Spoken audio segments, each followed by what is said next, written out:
Ce soir, en regardant ce mur que nous allons démolir demain, j'ai ressenti une envie soudaine, lui laisser une trace, une empreinte. J'ai pris un feutre bleu et j'ai dessiné une femme qui porte la lune dans ses bras. La lune, ce sont les cycles, les passages, les transformations. Cette femme ne possède pas la lune, elle l'accueille simplement, pour un instant, en sachant qu'elle ne lui appartient pas, comme ce mur. Un jour, j'ai choisi qu'il soit là, ce mur. Aujourd'hui, je choisis qu'il disparaisse pour me laisser plus d'espace, de circulation, de fluidité.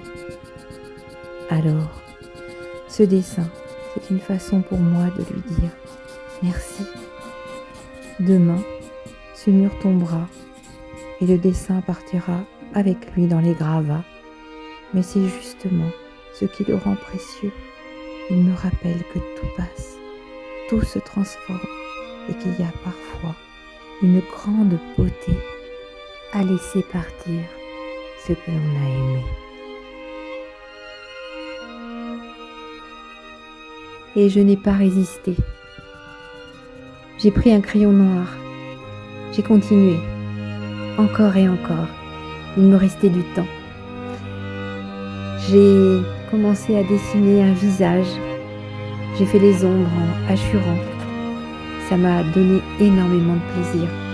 Je savais que tout cela disparaîtrait bientôt, que le mur serait détruit, réduit en gravat, qu'il ne resterait rien de ce dessin.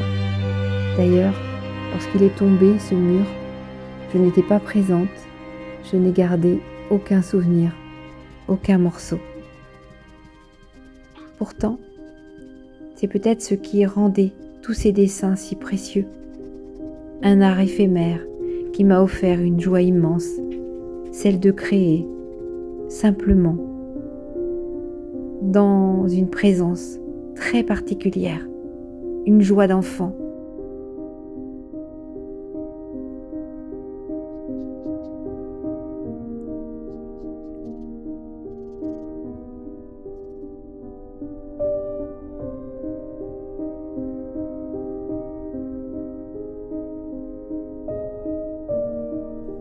J'ai dessiné l'autre côté du mur, aussi.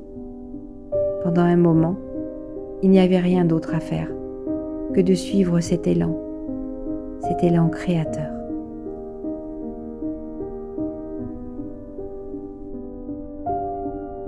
J'ai honoré ce mur à ma façon, ce mur de l'éphémère, ce mur que j'ai vu se bâtir, puis se démolir, l'impermanence, nos besoins qui changent, honorer la vie, le mouvement de la vie.